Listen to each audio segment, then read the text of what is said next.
So I think I see some new faces. So we did cover the course content last week. What all we're going to cover over the next 8 weeks. And then what will we do? So here are some of the topics we will cover. We covered about happiness and real problems of life in our first session. If you missed it, please do. We're going to give a quick recap for you. But if you need more, please go back and watch it. We posted the recording.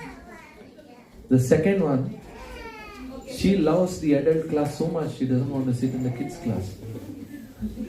She is interested in. Okay, we'll take it. She wants to know, who am I? That is our topic today. And the third session is going to be about mind. It's an extraordinary session. When we get there, you'll see it opens your what do you think about yourself. So today we're going to speak a little bit about soul. Third session we're going to speak about mind. Fourth session is going to be about modes, sattvagun, rajogun, tamogun, how different people have different desires, different thought process. What's the background on that? We'll take a short break on President's Day. And the fifth session, why do bad things happen to good people? And then one God or many gods? So many religions, so many paths. Do all paths, all gods ultimately lead to the same destination? We will find out. And the mood and the process for reading and understanding Bhagavad Gita. Just as a medicine, you cannot take whimsically. I like at midnight I will take and do it. So similarly, Bhagavad Gita should be read in a specific way. We will hear about that in the 7th session. And then we will also hear the essence of all Shastra, which is chanting. The benefits of chanting and why should we chant in this day and age. And we also have certificates, 80% attendance and 80% quiz score. We're going to have some fun quizzes starting next week. So it's not like the engineering test that we all don't want to remember. So this is a fun quiz. We'll have Kahoot quiz. Everyone can use their phone to log in and we'll have leaders board and fun things like that. And after 8th session, we will continue to the next course. We call that the first, whatever I mentioned so far is called Gita Essence. And then the next course is going to be Gita Amrita. So we're going to take more topics and taste the nectar of Bhagavad Gita. And we are a community of many families. So we welcome all of you to bring your families and join us on your spiritual journey. We have so many fun activities that we usually do together. So we also are fortunate, especially during April to August time, when the weather is a little warmer. That's when sadhus from India are willing to travel here. So whenever they're here, they're kind enough to come here and give classes. So we have a wonderful Chaitanya Charan Prabhu, Shubh Prabhu, some of the world-renowned authors. They will be speaking here as well. You may have noticed we call men as Prabhuji and women as Mataji. And we also have this tilak. So this is, I was mentioning, the significance of commitment to a spiritual path. There is a deeper meaning also, but we'll discuss later. So today, we will start with a quick recap. Can I request all men to come forward because that's needed for whoever is sitting alone. Please come all the way to the front. This is what I would like you to do. So this is what we discussed last week. If you missed, don't worry. Your neighbor is going to help recap for you. If both of you attended, please find a partner, maybe a person on your right. If you don't have anyone on your right, then maybe someone on your left. So please pair up the two people together. Please share your name, where are you from in India, where do you work, some basic introduction. And then please, each of you alternatively answer each of these questions. So first person can answer, what do they remember about this? What are we running after? Maybe in 30 seconds. The second person can share what they remember about this and so on and so forth. Is that okay? Is that okay? Alright. Ready, set, go. Please find your partner and talk to... If you don't find a partner, please join an existing group. If you already have, so maybe you can join them. If you can't find a partner, then can we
Okay, maybe another 1 more minute.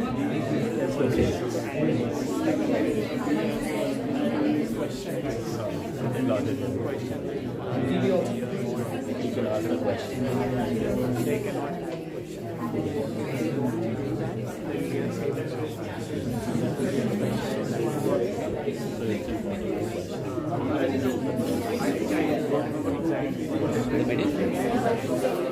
The space will be. Wherever you can see the ball.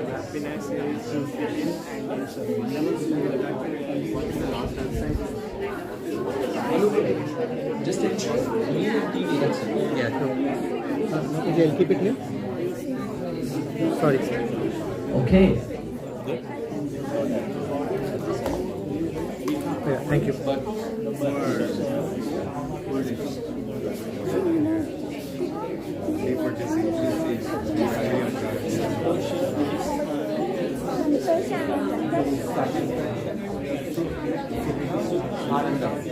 Okay.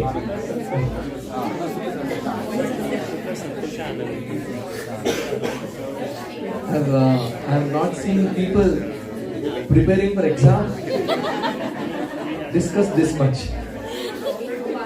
Okay, so we will have the second mic must be somewhere here.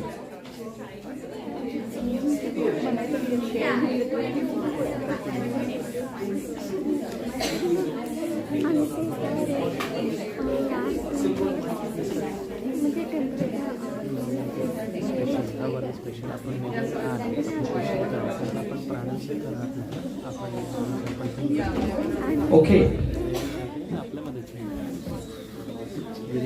Who would like to make a comment? You can share your own answer or your neighbor's answer. Either way, okay. We will give Monica the chance to explain what are we running after. We are running after happiness in a rat race, competing with others.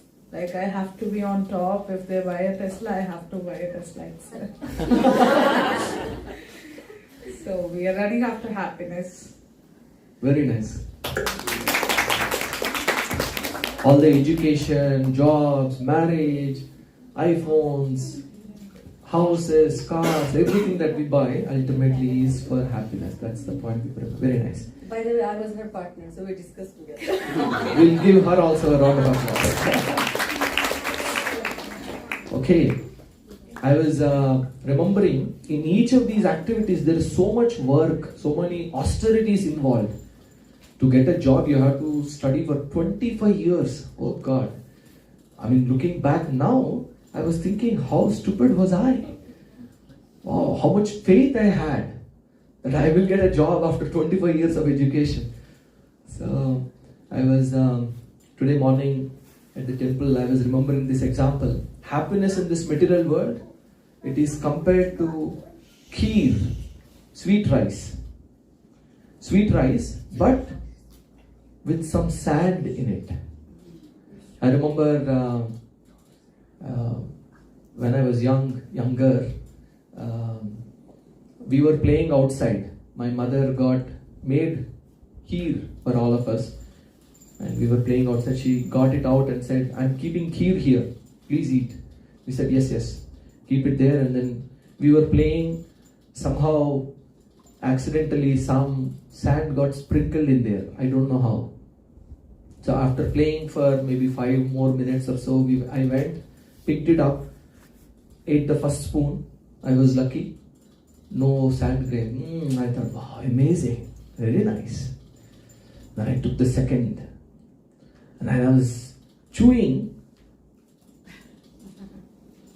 the fateful event. I still remember to this day the experience of chewing on the sand. There is the sweetness, but there is the sand also. And it was, I was thinking, the first bite was all right. What happened here? And I took maybe from another corner one more bite. I used up all the good part by then, I suppose. I again got sand mixed with kheer. And that experience was, as I was mentioning, still remember that how there is some sweetness to it, but it's spoiled by the sand.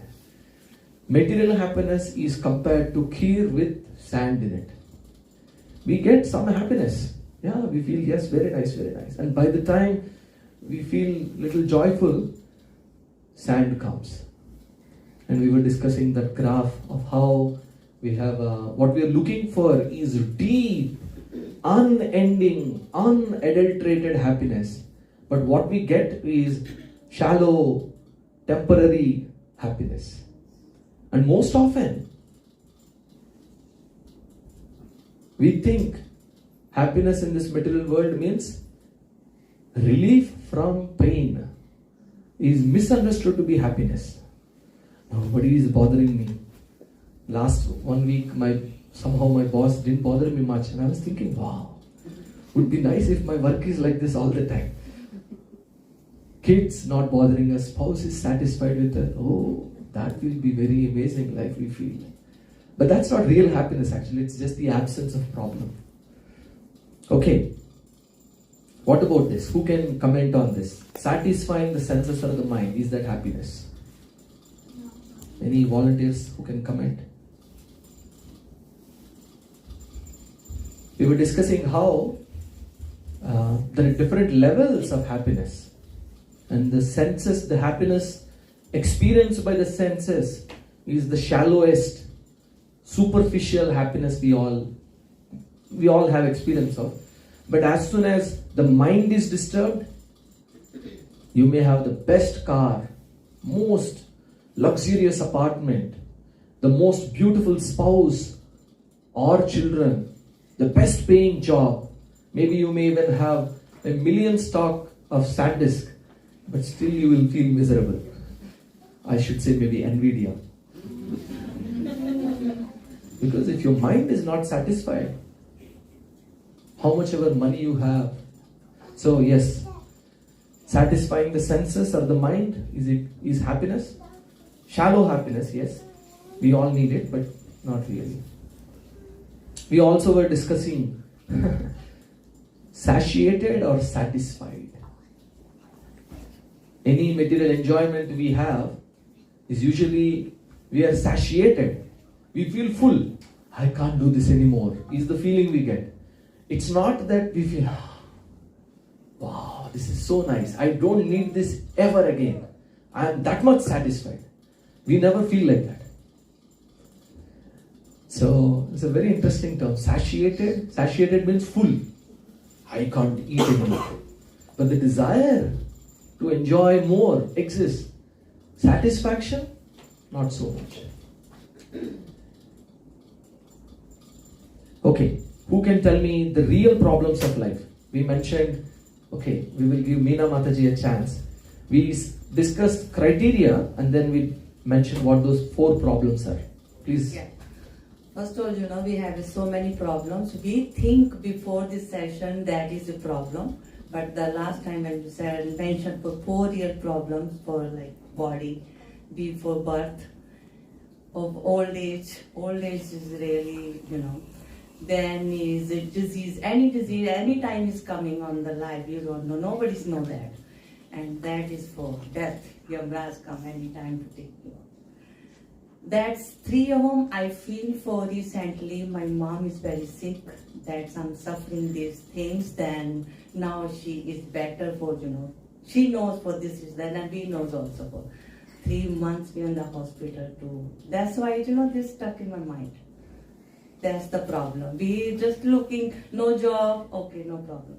This, we don't have these things, no clothes. We thinking these things, so that's a problem. But that is the real problem. Thank you very much for sharing. Of course, the reason we said these are real problems, it's not that other problems are not real. They are real as well. But our definition of permanent problems that we should spend some time. We're not encouraging all of you to quit your jobs or give up your families or whatever other responsibilities are other problems that you're solving. We should spend some energy there, maybe most of your energy, sure, no problem. But we are encouraging everyone to spend and think how we can solve these problems permanently for all lives to come.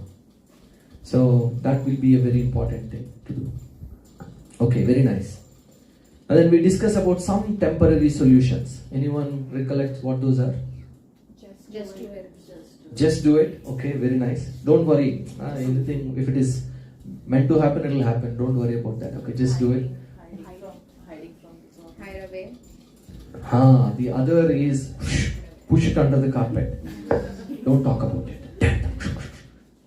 We don't talk about death here. It's a taboo topic. Sometimes I remember many years ago, one family came to the Gita class with their family. Second session, they said, we are busy. Third session, I asked them, because their son and my son go to the same school. Then they open up, they said, these topics seem little difficult. I mean, we're talking about death. I think we prefer to not attend those type of sessions. I said, oh wow. Spirituality begins with this actually. Spirituality, just as student who wants to pass the exam doesn't pass the exam by hiding away from exams and not discussing about syllabus and the exam. A good student prepares for the exam. That is how he passes the exam eventually. So, but somehow the world don't want to talk about these real problems. Somehow they come up with temporary solutions like this. What else? What are the temporary solutions? Be positive, stay happy. People come up with stay positive, be happy. Many rhyming words they come up with. I was mentioning, what was that? Problems are part of life, managing them is art of life. Something like that. So, yeah, sure. What exactly? Okay. Who can explain the 3 levels of happiness that we all, some of us have experience of?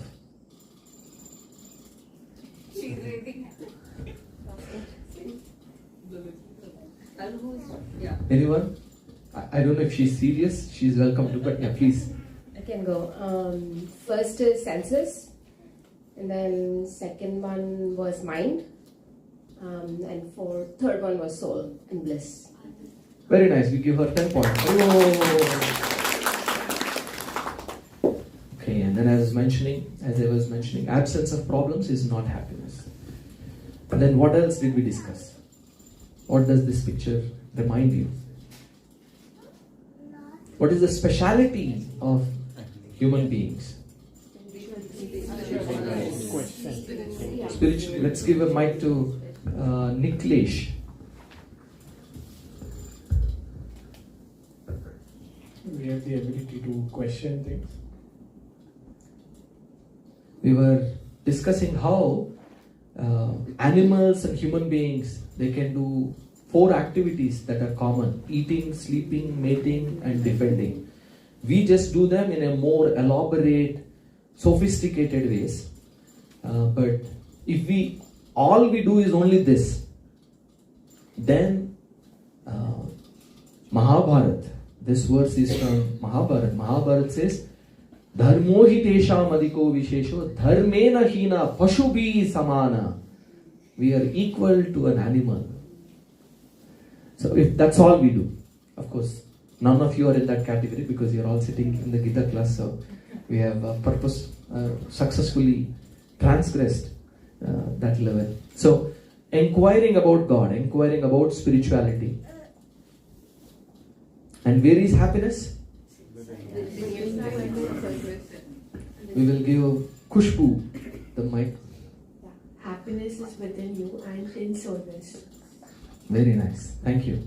We discussed the famous story of musk deer who was searching for the nice smell coming all around, but the smell was coming from within actually. And then we established happiness is actually within.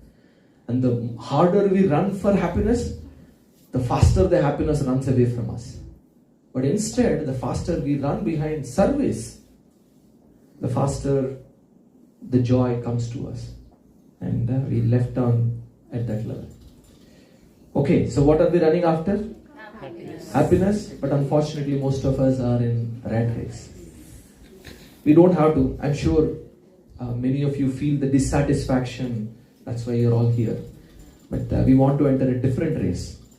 Body, B-O-D-Y, birth, old age, disease, Yamaraj, temporary solutions, 3 levels, not just sleeping, eating, mating, defending, but spiritual inquiries, and finally, happiness is within and in service. Okay, we will give a round of applause for everyone who participated.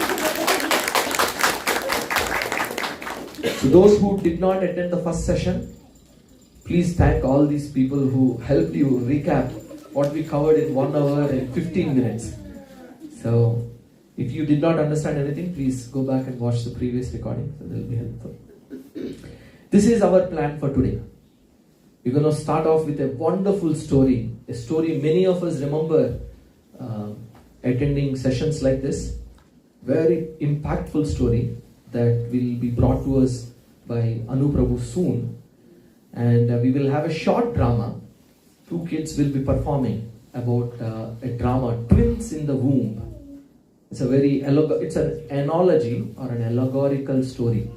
So you will hear when they are speaking, one child is like an atheist child.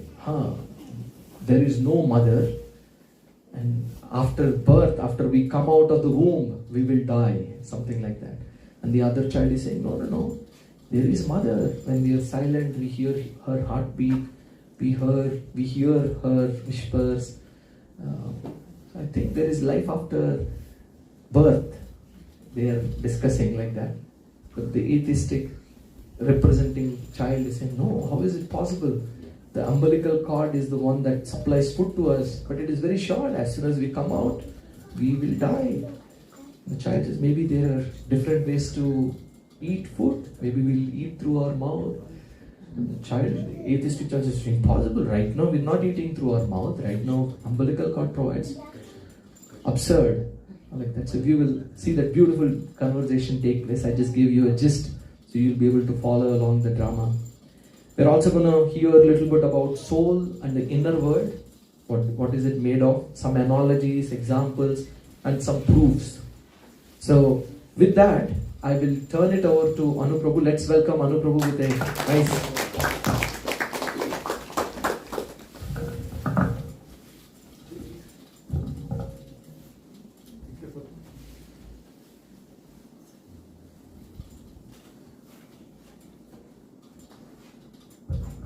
Hare Krishna, everyone. Thank you for the claps here. I don't know if you guys knew you were clapping for getting downgraded from iPhone 17 to iPhone 7. But thank you. Before I start, I'll just quickly share a small story that I really like from Ramayana. So this story is about when the Vanar Sena, right? They were building the Ram Setu to Lanka. right? So there were hundreds and hundreds of powerful, strong Vanaras, right? They were carrying huge boulders of rocks, boulders of size that you and I can't even like imagine moving, right? They were moving that. And of course, there were leaders like Nala, Neela, Sugriva, Jamvanji, and of course our beloved Hanumanji. So it wasn't like a miracle, right? I mean, like all this happening, all in Lord's service. Far down there somewhere, there was a little squirrel. Her name was Sharmana. And she was watching all that with a lot of interest. And she felt inspired, like, like she saw all the Vanaras doing so much service for the Lord. She felt inspired. She thought, how can I help, right? So with all her strength, she could just lift a little pebble and she went there and with her intention to help. She didn't know whether that will help or not, whether it's consequential or not.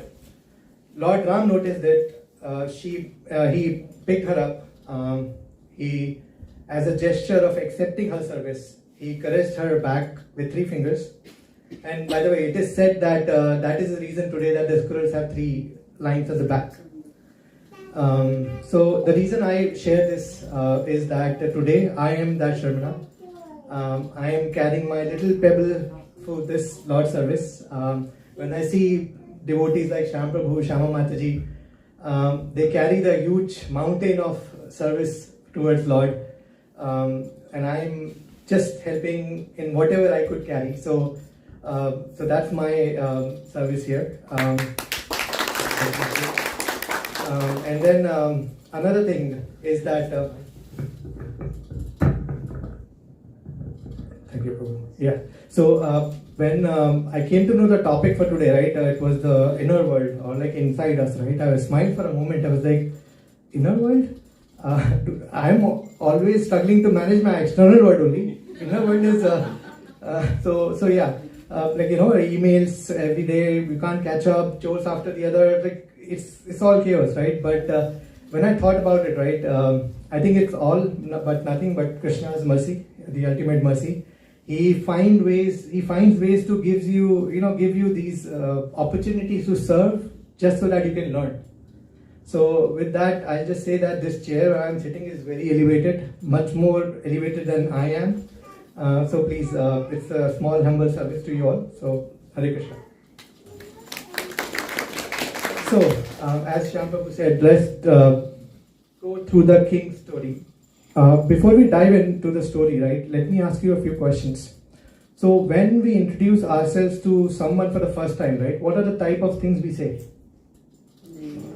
A name. Yes, absolutely, a name. Where are we from? We say our profession, right? So those are the kind of things we say usually, right? Okay. Another question. When we what are the things that we usually spend our weekly time on? Like, what is the things that we prioritize? Usually week to week. Cooking. Yes, of course, very important. Yes. Groceries, yes, absolutely. School. Yes, yeah, work, meetings, kids, a lot of time. Yes, exactly, absolutely. So, have we ever realized that the things we spend most of our time on, that we prioritize, right? Those are the things actually we feel are very important, right? That's why we are spending so much time there, right?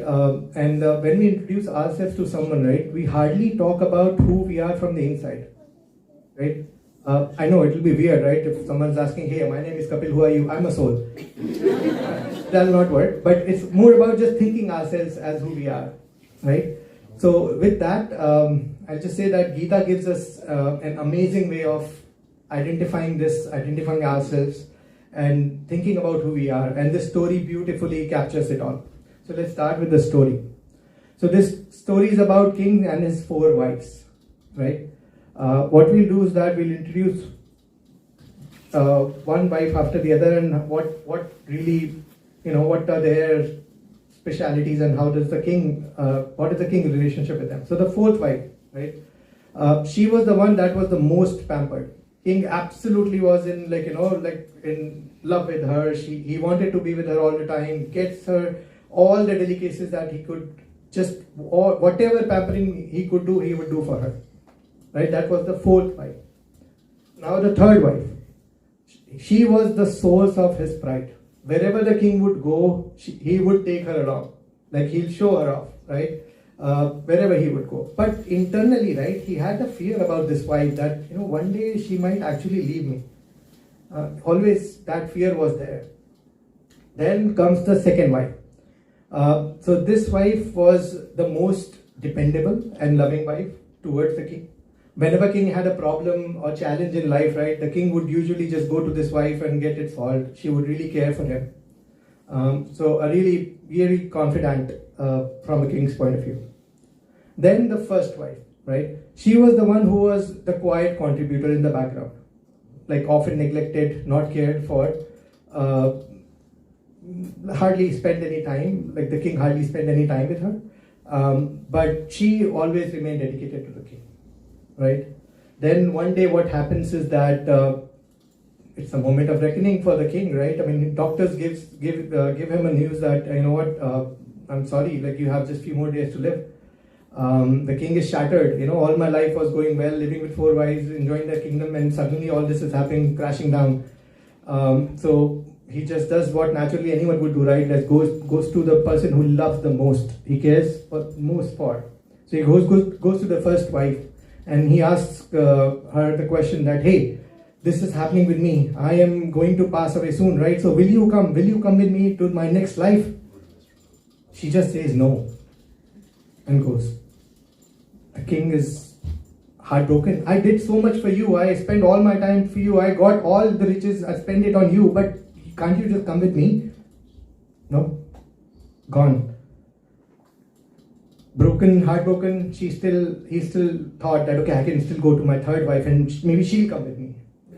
So he went to her and the same question, will you come with me?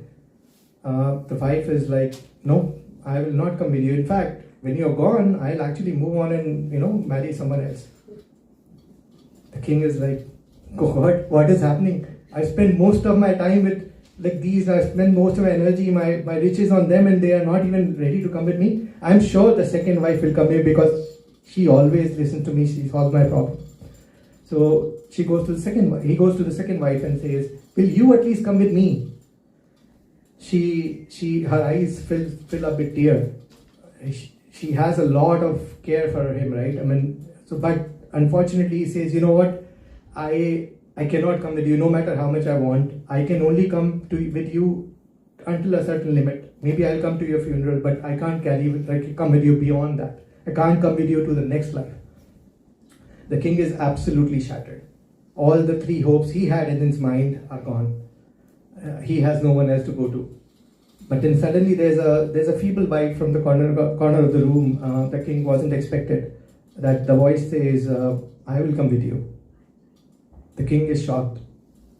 What? I didn't expect this. It's the first wife who's right there saying that I will come with you. No matter where you go, I'll follow you to your next life. And then king passes away eventually. And the first wife goes with the king to his next life. The 3 wives are left back. Right? So, as Prabhuji mentioned earlier, right, this is an allegorical story. That means it's supposed to convey something. So let's think about who do these characters actually represent. Right? So let's start with the king. Right? So let's look at the king. He's the center of his world, manages many priorities every day, and has really time to really reflect on who he is, what things are, who is he inside, right? So who do we think is the king? Anyone? Yes. Round of applause. Yes. The king is us. He represents us, how we are living our life without really reflecting about all our priorities in life. King is us. The fourth wife, right? Most pampered, really loved, all the delicacies given to her, all the focus and attention given to her. But in the end, what happened, right? She said, no, I will not come with you. Who do we think is the fourth wife here? Money. Good guess. Yes, again a good guess, but not exactly. Think about it, right? Who we spend, who we really want us to come, who we love the most in life. Identity. close. Identity is close. Family kills family. Ego. Yes. Decorate the most. Yes. Yes. That's a round of applause for body. Yes. Fourth wife actually represents the body. Who we like really pamper. We want to really be. They take this to the next life, but we cannot. Then the third wife, right? Source of pride. We take it everywhere, but we always have a fear in the back of our mind. Yes. Our money, our fame, our wealth. That's what the third wife represents. Our wealth. What do you think about the second wife? Always we go to them. Exactly. Yes. Our friends and our family are represented by the second wife here. We always go to them to solve a problem, but can they really come with us to the next life even if they want? No, they cannot. And then the first wife. Yes. Oh, perfect. I didn't want to ask. Yes. The first wife represents our soul. So, yes. So, this is what the story is about, right? It teaches us that where we are and where we are spending most of our time, right? It's really true, Rosh. We spend most of our time on these things, right? But not the things that matters the most, right? The teaching from Gita actually is not that, it doesn't tell you that these things are not important. That's not the subject. What Gita tells you is that, yes, you have to focus on all of these things. That's equally important. That is your role in your life. But please don't forget the things that matter the most. That is also important. And the irony is that we tend to forget what really we are inside and we focus on the other things. That brings me to another question. What percent of our time you think should be spent on the first wife or the soul? Like, what percent of our time should we be spending there? Should we be spending there? Any guesses or any thoughts? 50%? 25%? Yes. Good. 100%? Yes. I mean, if possible, like without food or yes. Yeah, 10%? Yeah, that's good number.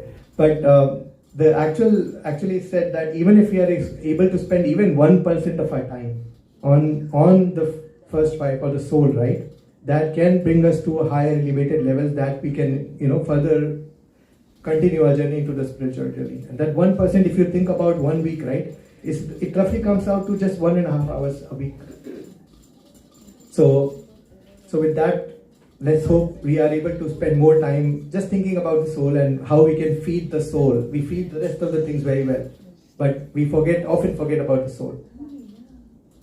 Okay, there's one more thing which is on similar, right? So let's look at this picture, right? And what do you see in this picture? For her happiness, she has took somebody else's happiness. Let's give you a mic. For the lady's happiness, she has taken the bird's happiness. The bird's freedom has been cut. It's not happy anymore. That's a good observation. Yes. We are out of applause. Any other thoughts? Is she opening it to free the bird? Not exactly. She's trying to clean the cage. Yeah. What else do we see here? Yeah, please. I don't know the background information, but I'll try to be positive. Maybe she's taking care of a sick bird. I don't know. That's possible? Yes. Possible. Yes. Possible. But yeah, what else do we see here, right? We see the lady smiling. We're trying to see the lady cleaning something, right? And the bird, does the bird seem happy? No. So it's a cage, and moreover a golden cage. Yeah, very, very true. Yes, it's a golden cage. Right, and then what's the status of the bird here? What's the bird doing? Yeah, almost sick, like close to dying. Right, eyes are closed. It's very weak. Right. Again, what do we think is represented here? Right. What does the bird represent here? Our soul. Yes, our soul. Exactly. So it's the soul. And what does the golden cage represent? Body. Our body. Right, or the three ways we talked about, right? So we are often busy cleaning and making sure our golden cage is shining. What is inside matters more, but we are often just negligent about it. We often don't realize that what we are inside matters more. We are often just polishing the outer cage. And that's what we see here, right? She's really happy doing that, while the real her inside her is dying. With that, I think we'll go to the twins in the womb drama, which will be presented by two kids, Arav and Anaisha. So as Prabhuji mentioned, so this drama is really insightful. I remember seeing it for the first time, and I was really stirred from the inside, right? I mean, it was so beautifully narrated and performed by the people who did it that time. So this is about two babies in a womb. They are the womb here, So, and of course, it's an allegorical story again. So that means it's to teach a lesson. The kid here, shown in the black, is an atheist. So someone who doesn't really believe in God. The kid on the white kid that you see here is a theist. So someone who's a believer. Delivery here means it's represented by death. That's where they talk about life after delivery. And and life after delivery refers to the next life as the soul transmigrates. And the mother here refers to the God. With that, I'll pass on to Arav and Anaisha to please come here. We'll welcome them with a huge Haribol. Haribol!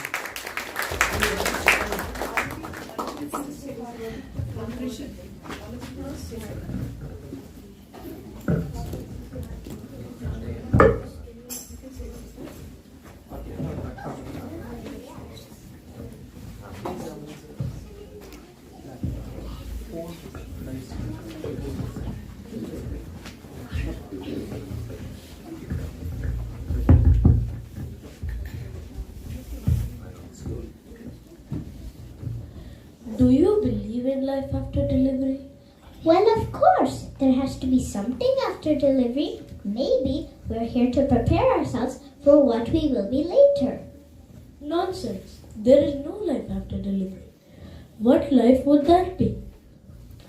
Well, I don't know, but there will be more light than here. Maybe we'll walk with our legs. Maybe we'll eat with our mouth. Maybe we'll have other senses that we can't understand now. That is absurd. Walking with our legs is impossible. And eating with our mouth? Ridiculous. The umbilical cord supplies nutrition and everything we need. But the umbilical cord is so short. Life after delivery is to be logically excluded. Well, I don't know, but maybe we won't need this physical cord anymore. That is ridiculous. If there is life, then why has no one ever come back from there? Life after delivery is the end, and after delivery is only darkness and silence.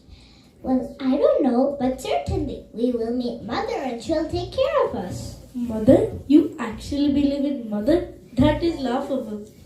If Mother exists, then where is she now? She is all around us. We are from her. It is in her that we live. Without her, this world could not or would not exist. Well, I don't see her, so it is logical that she does not exist. Sometimes, when you're in silence and you focus and listen, you can perceive her presence and hear her loving voice calling down from above. Then, it's actually then the time for delivery, and the twins feel the space around them closing in. Ah, what's happening? It's tight. I can't breathe. It's the end. The darkness is closing in. Hold on. It's the moment of delivery. This is what Mother prepared us for. Ah, no. It's the end. The cord is pulling. We are dying. Trust the pain. It is the door. Mother is waiting for us. Ah.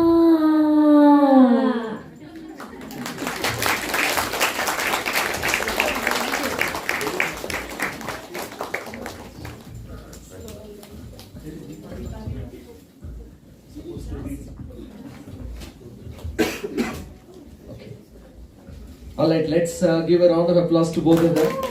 Beautifully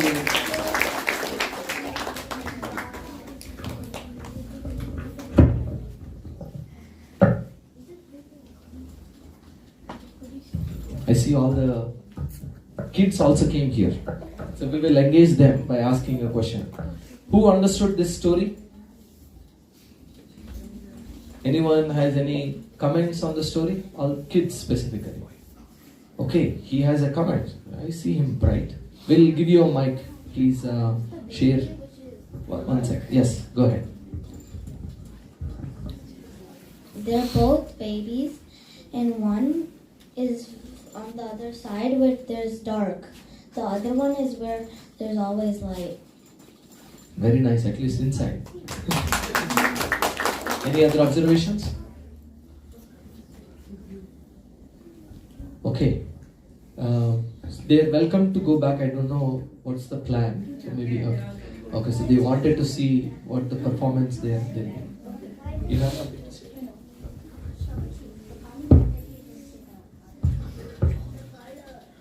I will. Okay, let us give them one more round of applause. And please feel free to sit here, but otherwise I think you'll have more fun things to do in your classroom.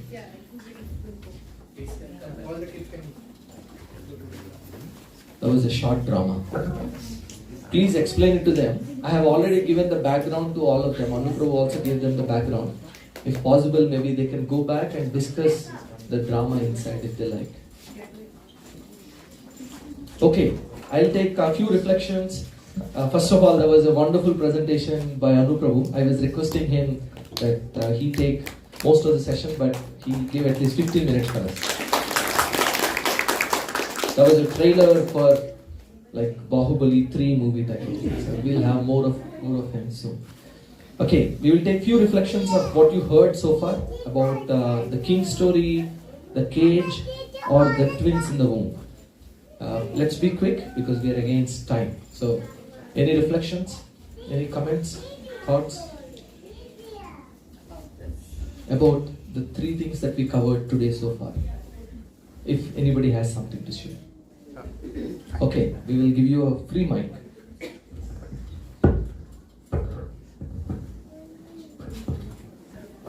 Hello. So I could be like one of the ignorant guy in the room, but I have it's not a reflection. I have a query, basic query. Okay. So the most of the thing what we learn here, it has to be implemented in practically in life also, right?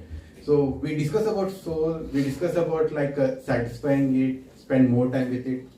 But what does that actually mean in real life? Like how actually practically we actually need to do that? I love that question. Yes, we want that hunger. We will share what can we do practically today, maybe soon enough. Of course, I already kind of mentioned something about chanting. Chanting is a spiritual practice. There are different types of meditations, but this is called mantra meditation. This is the food for the soul. And we'll discuss more about this mantra meditation in 7th or 8th session. We will give solidly in the 3rd session. In the next session we will discuss about why should we chant, or what are we have a B, C, D, E formula of spiritual life. If you want your spiritual life to be solid, like healthy, for example, for the body, what do? Eat well, sleep well, exercise, drink a lot of water, like that. So you have few things that you need to do to keep the body healthy. Similarly, to keep the soul healthy, what should we do? So we have a B, C, D, E formula that we will reveal next week. So if you are unable to wait till next week, please see me after the session. I will give you a free trailer. But thank you for the question. Very nice. But yes, spirituality is not something in the mind, but it is very much actionable.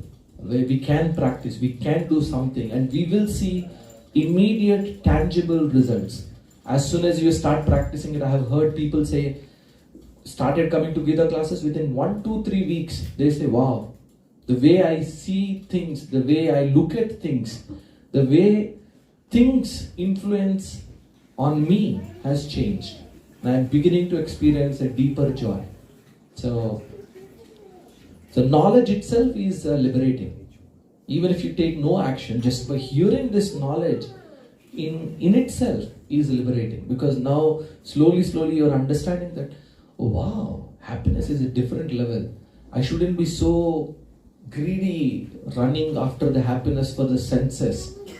I should look for deeper happiness like that. So slowly you'll notice your desire for enjoying so many varieties of food. Actually, food is meant to be eaten for nourishment. Why are we all becoming like this? Because nobody is eating food for nourishment these days. Food is our source of joy. So we will be able to control all of that by a higher taste. So all of that will slowly come in. So all of that will be practical as well. So I hope that's helpful. Thank you. Thank you for the nice question. Anything else? If not, I'll happily move on. Here are a few verses. This is a beautiful verse. This is one single verse that can remove one of the biggest misunderstandings that exists in spirituality. One of the biggest. Especially coming from South India, I have heard the opposite of what this verse tells all along my life. When I heard this verse, it opened up, and Bhagavad Gita gives again and again, and then Srimad Bhagavatam very clearly defines. I know I got your attention now. Let's recite the verse and read what the translation means. Please kindly repeat after me.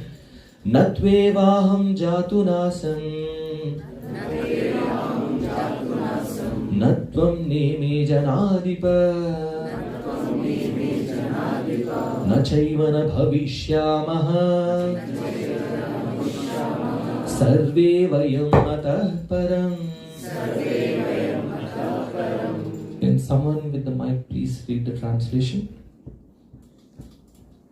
Who? Okay. Maybe Bhavaniji, maybe you can read the translation. And never was there a time when I did not exist, nor you, nor all these kings, nor in the future shall any of us cease to be. The souls always exist. Yes. So this, what is the misunderstanding some spiritualists have, is that I am currently in this body. After some time I get liberation and nirvana, and I will merge into Brahma Jyoti. We will speak more about different levels of God realization called Brahman realization, Paramatma realization and Bhagavan realization in later sessions. I will not go deeper there. But all I want to mention here is Krishna is very clearly mentioning at the beginning of Bhagavad Gita that we always existed in the past, the soul always existed in the past, the soul exists now, and soul will always continue to exist individually in future as well. There will never be a time where soul will merge, all souls will merge to become a mega soul or something. That will not happen. Soul is individual and it will always exist. So I hope that point is clear. At least that's what Bhagavad Gita is telling. We may have heard otherwise. That's why I put this verse to clarify. That's not the case. Because soul's happiness is in service. If it merges with Brahman, because we are fed up with relationship in this world. Everywhere we give sincere, genuine love, somehow we have been cheated. We don't get the same reciprocation from our spouse, from our children, from our companies.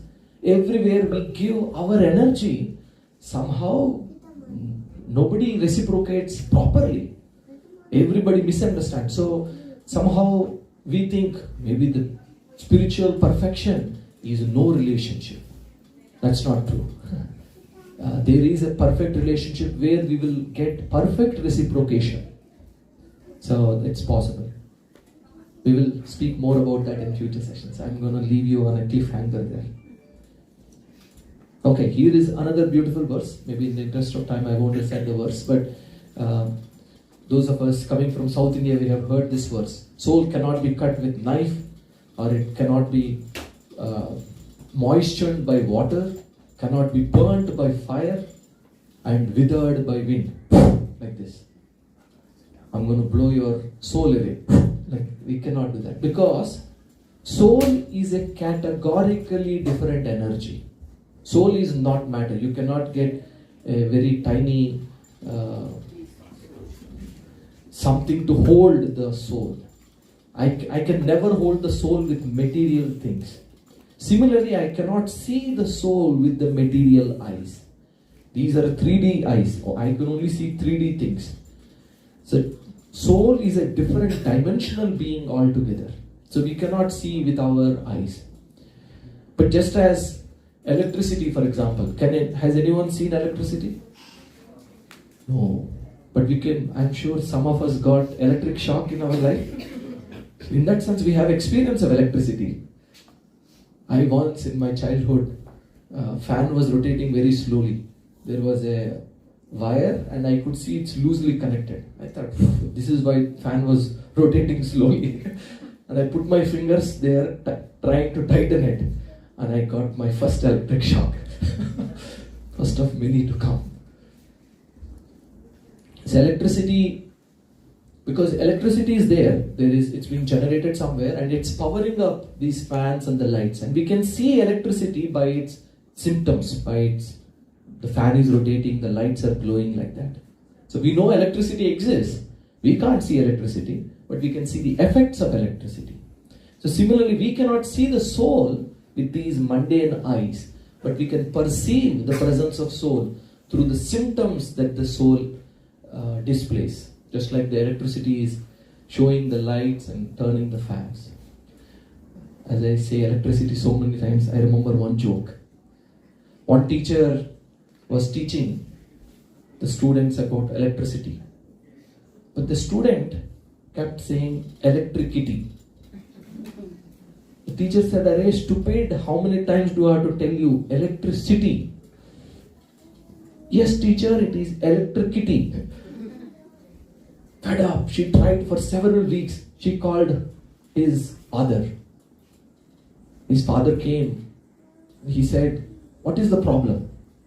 I have been teaching your son for last 4 weeks that it is called electricity, but he keeps calling it electricity." The father said, "What to do? That is his capacity."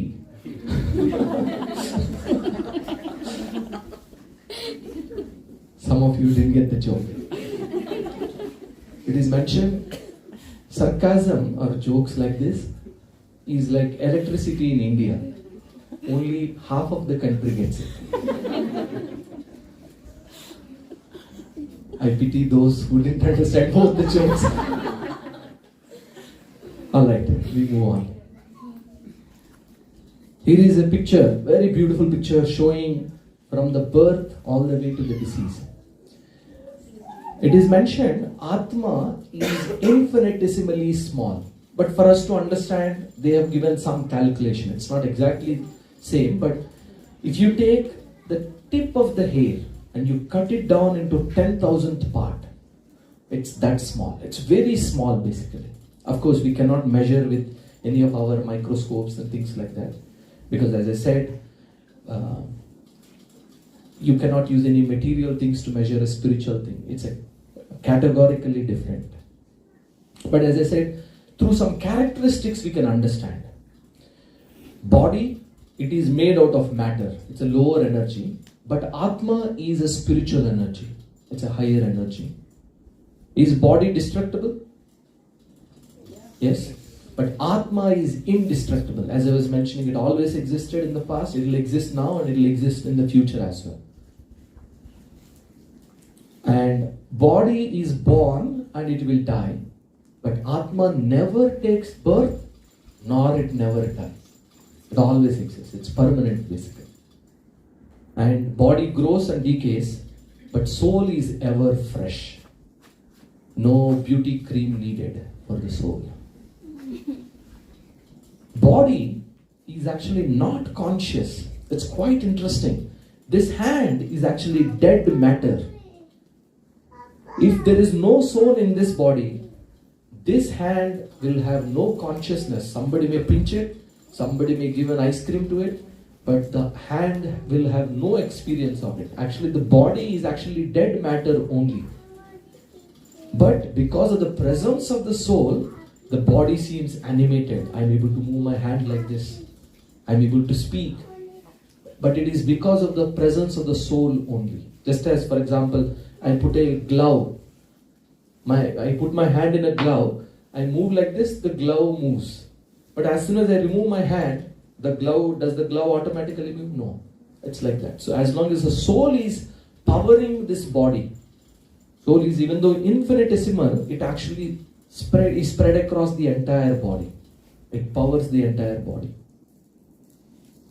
Okay, here is another beautiful analogy. What do you see in this picture? We'll be very quick. Okay, please shout out and I'll repeat. Senses, eyes, nose. Senses on the horses here, we see. It's an analogy. Let's see if we are able to figure out all parts of this analogy. What do the horses look like?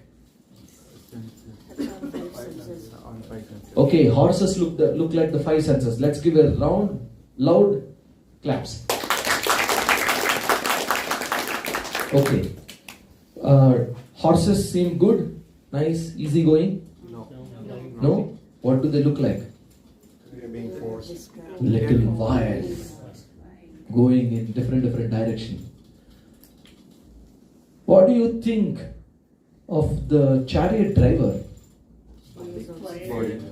She's not in control of herself. Yes. He or she, I don't know, but he or she doesn't seem to be in control, right? Also looks like little malnutrition, very weak.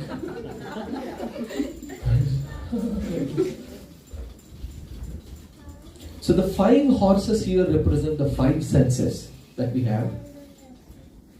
And the ropes are represented by mind. The mind that connects all the senses. What do the chariot driver represent here? Body. Chariot driver. Body. Okay, before I will reveal, maybe I can. This is intelligence. So the 5 senses and the rope is the mind. And the intelligence, which is supposed to tell good or not, the senses, they say, oh, yes, gulab jamun, let's go get it. And the mind is, yes, let's go. The chariot driver, the intelligence is supposed to tell us, hey, last week you went to Kaiser Permanente. And the doctor showed all reds. Red. Dead. No more sugar. So the chariot driver, the intelligence is supposed to tell us, hey, horses, no gulab jamun for you. But when the intelligence is weak, what do you think will happen? The wild horses will drag in whatever direction they want. And what is this passenger? Who is he? Soul. How does he look like? Petrified. Petrified. He is scared. So the horses represent the senses, the ropes represent Mind. and the chariot driver and the passenger. So that's us actually. So this whole chariot represents us in the body. So it's a beautiful analogy that very clearly explains when the senses are uncontrolled and the intelligence is not strong, the soul will have a very, very distressful ride in life. In our life also, when the senses are not controlled, when our intelligence is not strong enough to say, no, this is not good for you. Let's do this. This is good for you. If our intelligence is not good, soul is going to have a very, very bumpy ride. On the other hand, what do you see in this picture?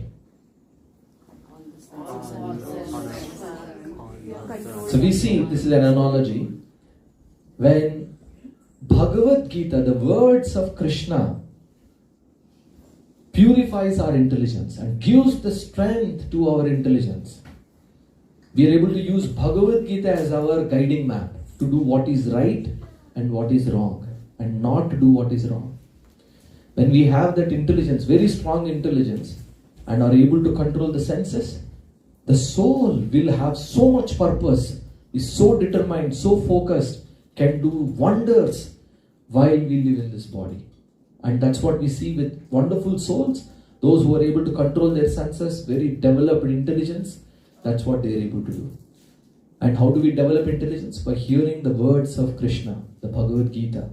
We will actually be able to strengthen the intelligence. The intelligence will be able to say, right now intelligence is able to say like this, when the mind and the senses demand, I want gulab jamun. The intelligence is, I don't think that's a good idea. The mind and the senses are like, I don't care what you think, I want gulab jamun. And they get it. But when we strengthen our intelligence, our inner dialogue is going to look very different. So let's hope. Some of us are looking for some practical benefits, and we will very soon see that. In the next session, we're going to speak more about the mind and the mechanisms of the mind, how it works, and the intelligence a lot more. So we will speak there. Here is another view. Our gross body is made out of earth, water, fire, air, ether. Bhinna prakriti rastada. And then the subtle body, or that's also still matter, just as for example air. Can we see air? But we can feel air, of course, and if you just put a little microscope, you can even see the air molecules also. It's a subtle matter. This is gross matter, which we can all perceive and see, and air is the subtle matter. So similarly, this body is the gross matter. The mind and the intelligence are like the subtle matter. Mind, intelligence, and false ego, these are different coverings of the soul. And the soul, ultimately, this is the grossest to the most subtlest. The soul is Sat Chit Ananda, that is the constituent, that is the characteristic of the soul.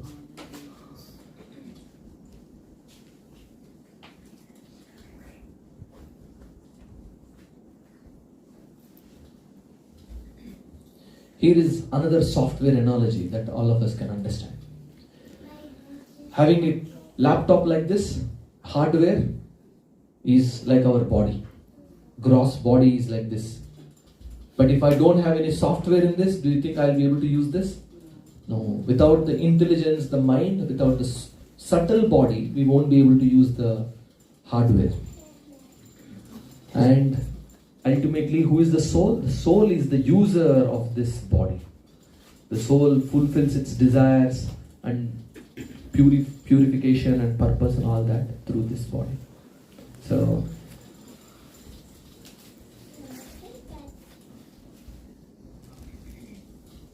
okay, please tell me, which of these is correct? Please raise your hand. I am the body, I have an Atma. Do you think this is the right option? No. Or, I am the Atma, I have a body. I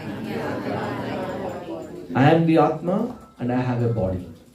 In the earlier story that Anu Prabhu narrated, there is a slight, we didn't want to complicate it there, but when we say my soul, actually there is nothing called my soul. I am the soul.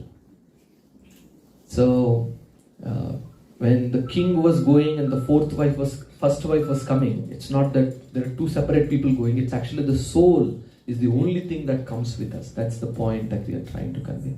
There is one more thing actually. Paramatma is another person that comes with us. Every life, every place we go, whether we take birth as a insect, Paramatma comes with us. The soul and the super soul. Super soul always gives us the company, gives us the guidance. Hey, wake up, it's 5:30 in the morning or 7:30 in the morning, whatever may be the case. So it's actually the sound of Paramatma that we hear in our lives. So, which one of this is correct? I'm a human being having a spiritual experience, or am I a spiritual being having a human experience? Very nice. Because last time the previous batch was confused. So this batch is more intelligent. Okay. I'm going to discuss maybe over the next 10 minutes proof for soul's existence, and then I'll take some reflections and questions. The 3 ways to understand that soul exists. Intuition, some conclusive observations and experiments. Do you know who this is? When she died, do you know, in multiple languages, not just in India, we usually say she left her body. Right? This is a common thing we say. In Telugu, we say Shariranne vadilesaru, so which means he left his body. What are some of the other languages? Any Punjabis here? Any other language? Gujaratis, what do you say? When somebody dies, what do you call? No Gujaratis? Even Gujarati also. And I don't know Gujarati, but I can understand. What else? Tamil, what do Tamil people say? Any Tamilians here? No? Kannadigas?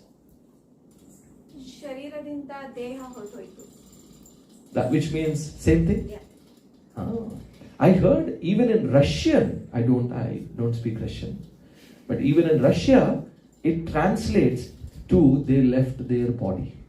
It's amazing actually, this way of explaining that somebody died. Who died? That person is still there only. While she is alive, I'm sure Boni Kapoor took her along. She is my wife. But then, when she left her body, Boni Kapoor is the husband, no? Yeah. He wasn't thinking, here is my wife.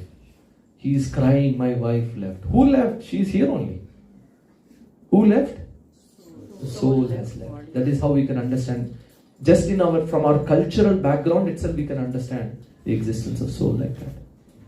Here is Dr. Harry Monson, who did an anatomical understanding of the body. He figured out the composition of the entire body. He said, okay, we are made out of a 60-pound person is 5 pounds of calcium, this much of phosphate, potassium, sulfur, H2O, like that. He put together, and do you know how much the total cost is of this body? If we go and buy from market all these ingredients, we are only worth $5, it seems. That's it.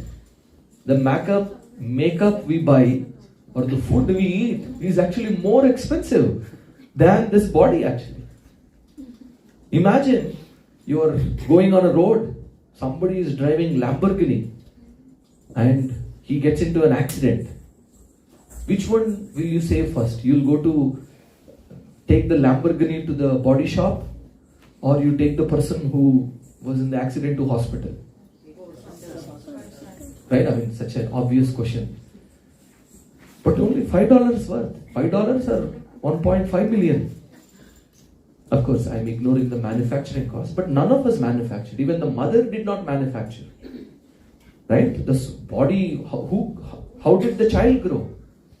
The mother wasn't thinking, I wish my son or daughter has thin nose like this, nice eyelashes. None of us design our children like that.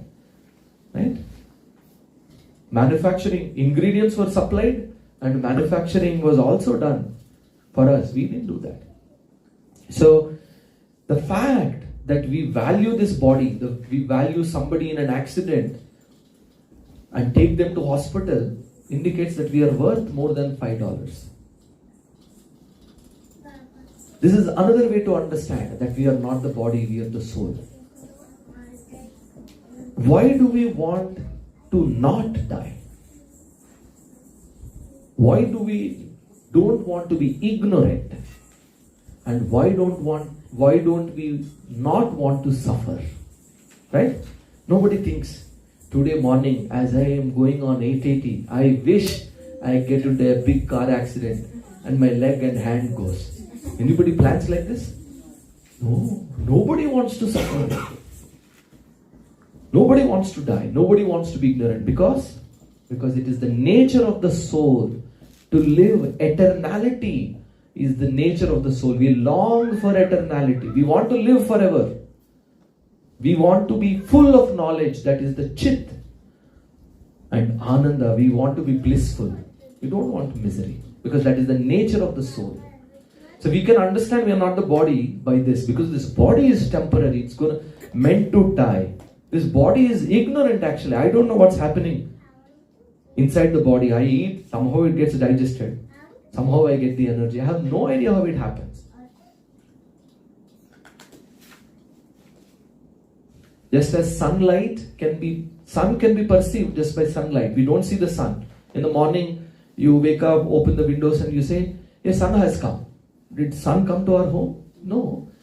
Or what we're saying is just by looking at the sunlight, we know sun exists. Sun has arisen. So similarly, we know soul or Atma exists by consciousness, the symptoms of Atma. Like for example, imagine a robot and a man, both of them watching a sun rise. Do you think the robot will be able to identify the sunrise? No? Yeah, it's possible. You can. You can have a digital image recognition and say, okay, if you see orange coming from the horizon like this, and the robot can actually recognize the sunrise. But do you think the robot will feel, wow, what a beautiful sunrise.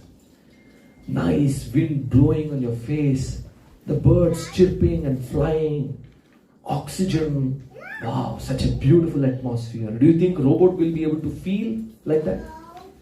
We may be able to code the symptoms of feeling. Yeah, for example, a man may breathe the fresh air and may say, wow. We may artificially code it into the robot. Robot might also say like that, but there is no feeling to the robot. So thinking, feeling and willing, these are actually symptoms of the soul that only a person, a body with a soul can express, not robots. Robots don't feel any satisfaction, not conscious or no experience.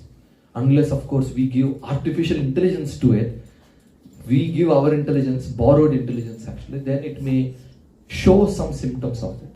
But naturally, no. I think as of now, one robo is exempted, Rajnikant's robo. Apart from that, only Rajnikant is capable of doing it. So, how can we understand the existence of soul? Here is the last couple of points. Is what we call as near-death experiences. There are so many documented cases and there are so many books. If you are interested, please take a picture of this and you may read at your leisure about out-of-body experiences and near-death experiences. There are documented cases of people who were in an accident, who were rushed to 911 or hospital, and they were sedated and they are completely out of conscious. There is no consciousness, and later on they explain as a third person watching over from the top of the there are many cases like this. Even within ISKCON there is one sannyasi from Germany. He was this is a real life incident. They were operating on him. They have given him anesthesia, full body anesthesia, not even local anesthesia. And after the surgery was over, the doctor came to see the patient. And this sannyasi, he said, while doing surgery, you guys were discussing about golf. That's not the best time to talk about golf. The doctor was shocked. And the sannyasi said, but while discussing like that, you were about to cut a wrong nerve. Thanks to your doctor on the right, who stopped you from doing it. And this doctor was shocked. He is an atheist. He had no belief of souls and existence of soul outside of the body and like that. So out-of-body experiences are also real. And some people have this experience, people who have some traumatic experience like that. And the other is there are more than 2,500 documented cases of past life memories. There is a doctor, I think Illinois, I think it's pronounced as, right? The University of Virginia, it seems. I don't know. Ian Stevenson. This is in Mumbai. There is one of ISKCON devotees was giving a class in a university, and we were mentioning something like this, Dr. Ian Stevenson, and one person from one of the students, he raised his hand. He said, I met Dr. Ian Stevenson personally. And the speaker thought he's just trying to make something up so that girls are attracted to him like that. He ignored him. But he said, he came to study my case of past life memory. Speaker said, what? Past life memory? And he went on to explain that, yes, my name is so and so in my past life, and I was able to recollect my past life when I was 2.5 years old. I was from Maharashtra. I'm born in Maharashtra. My family has no connection of Marwadis. But from when I was 2.5 years old, I was able to speak broken Marwadi. My parents had absolutely no idea what I was speaking. And I would cry at night out of fear. And they took me to a psychiatrist in Mumbai. And the doctor who looked at him, he understood some traumatic experience that this child is going through. And hearing all the facts, then he contacted Dr. Ian Stevenson, and his whole team came. And when he became 3.5 years old, when he was able to speak, he started speaking. I am actually from Rajasthan. I worked as a security guard in one of the king palaces. This child was explaining all this to his parents. The parents were amazed. It's not possible. So Dr. Ian Stevenson with his team came, and all of them, this is how they do it. They do research on past life memory where the child has no prior connection to his past life location. So the parents told him, we are going on a vacation, and they all got on a bus. And they were driving, and the bus deliberately was stopped near this city, this town in Rajasthan. And this child got down by himself. And he said, my village is this side. And he started walking in that direction. And Dr. Ian Stevenson with the rest of them, with the video cameras and all that, were following behind him. He goes, he says, my house is in this particular street. And then he goes there and he saw a 35-year-old person crying, little sad. He said, that is my son. This 3.5-4-year-old boy was telling the 35-year-old he's his son. A 35-year-old person was shocked. But he asked, only me and my father know where my father kept his gun. If you show where that gun is, I will accept you as my father. And he was showing everything in the house. This person is this. Oh, she is your mother, sister, like that. All the pictures he's seeing, and he's explaining everything. And then eventually he went up, went to the locker, opened the password by himself, and took out the gun. And then all this is documented. You can look it up on internet. I'll share this video. You can watch this. There are many documented cases like this. 2,500 cases. You can look up Dr. Ian Stevenson, past life memories. So many such cases. I have 2 videos which I will not show. This video that that Brij Bihari Prabhu narrated is the story that I just narrated. Eventually, he went to the palace where he got murdered, and the child showed secret doors that the security guards didn't know. And it's a long story, but the moral of the story is, and here is another story of a child who died in aeroplane crash. So I'll share the videos in the interest of time. I'll not play them here. So what is the material viewpoint? Material viewpoint is we see everything is matter, all different bodies, and everything is finished at the time of death.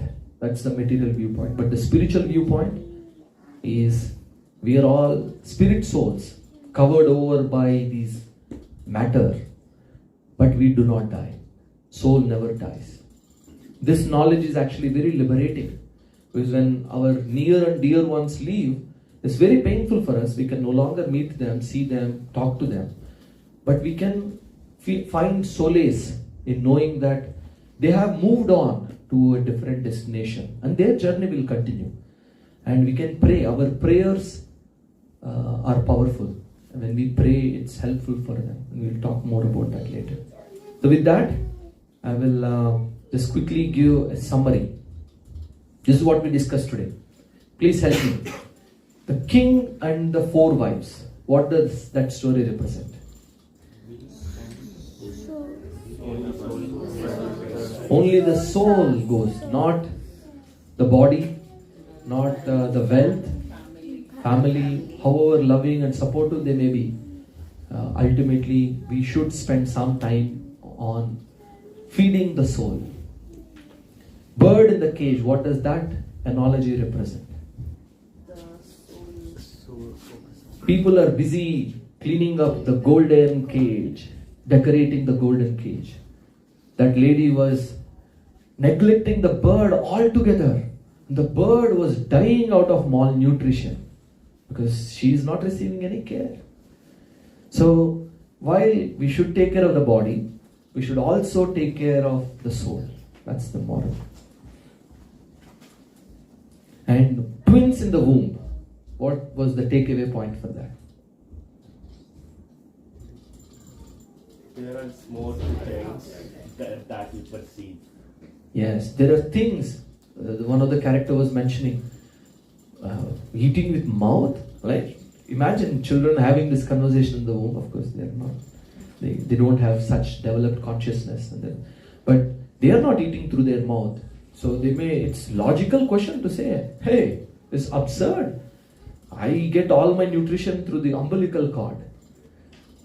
So similarly, whatever we may perceive as, oh, life is possible only this way, happiness is possible only this way, in our own limited understanding, we may perceive like that. But things are much bigger and beyond our ability to understand right now. But it will be revealed in due course of time. And life is possible after death. And soul does exist. And we discuss about soul's characters. Souls are individual. Will they ever merge into some Brahman, Brahmajyotir? Vedas do mention about it. I will say, just to confuse you a little bit, that we will merge into Brahman. But we will discuss more about that. It's Bhagavatam, which is the conclusion. You know who wrote all the Vedas? Vedavyas. We'll give a round of applause for it. Nice answer. Vedavyas, interestingly, good for us. He wrote all Vedas, Puranas, Upanishads, and finally he wrote Srimad Bhagavatam. The books that you see, the colorful books on my left side, your right side, those are Srimad Bhagavatam. 18 books, 12 cantos, 12 skandhas. In his spiritual maturity, the conclusion of spirituality is presented in Srimad Bhagavatam. Anywhere, 2 books, this Veda is telling like this Veda is telling like this Purana is saying he is supreme, this Purana is saying this he is supreme. Anywhere you see conflict, you refer Srimad Bhagavatam. Srimad Bhagavatam settles the debate. So anywhere we have doubts or questions, that is the book to refer to. So Vedavyas wrote in his spiritual maturity Srimad Bhagavatam. And there he explains this soul merging into Brahman is actually a temporary phase only.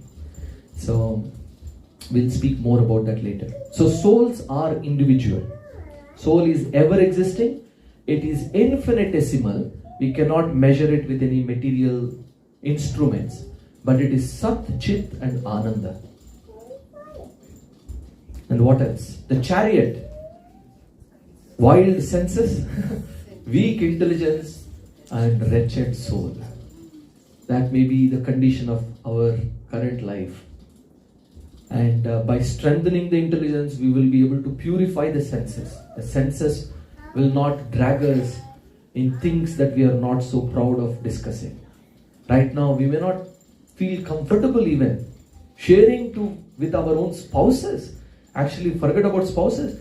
Many times when people make notes and write down, many times they are worried. What if this book gets in the hands of others? I cannot express my thoughts.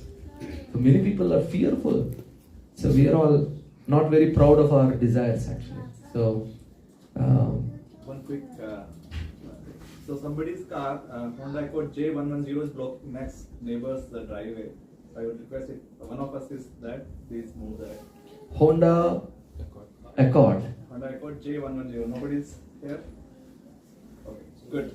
Thank you so much. Okay. I hope they will not tow the car away.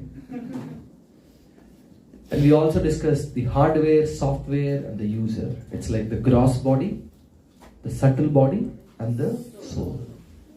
And what are some of the proofs that we discussed? We say person is gone. And we discussed about cost is $5 only. And thinking, feeling, and willing is the symptoms of the soul that we can understand soul exists based on this. Near-death experiences and out-of-body experiences and past life memories. These are some of the proofs where we can logically understand that soul exists. And next session is where, this is again foundational. Some of you may feel, hey, I know this. I've been hearing about this all along. I'm sorry for keeping you waiting. But we want to bring everybody to the common platform so that people don't ask basic questions in our session. So we have agreed that happiness, we want to look for happiness beyond the senses. We want to look for happiness for the soul. Soul exists and all that. The third session, this is one of the most beautiful sessions you will see. And it's very practical because most of us coming from India, we know I'm not the body. But most of us have not realized that we are not our mind. Still there. That's why we spend so much of our time entertaining the mind. Netflix, Facebook, YouTube shorts, maja, like that. Keep searching, keep entertaining the mind so much so that we lose track of time. So this will be a very illuminating session. Will be very practical. You can have so many takeaway from this particular session. It will be jam-packed. We may not be able to implement that here in the next session very quickly, but no problem. At least we'll give you a quick dump and then we can figure out. So how does the mind, intelligence, false ego, how does this whole thing work? Is my mind friend? When does it act like a friend? When does it act like an enemy? And how can I control my mind and train it to be my best friend? That's what we're going to cover. So thank you very much for your attention. And we will quickly get up, do our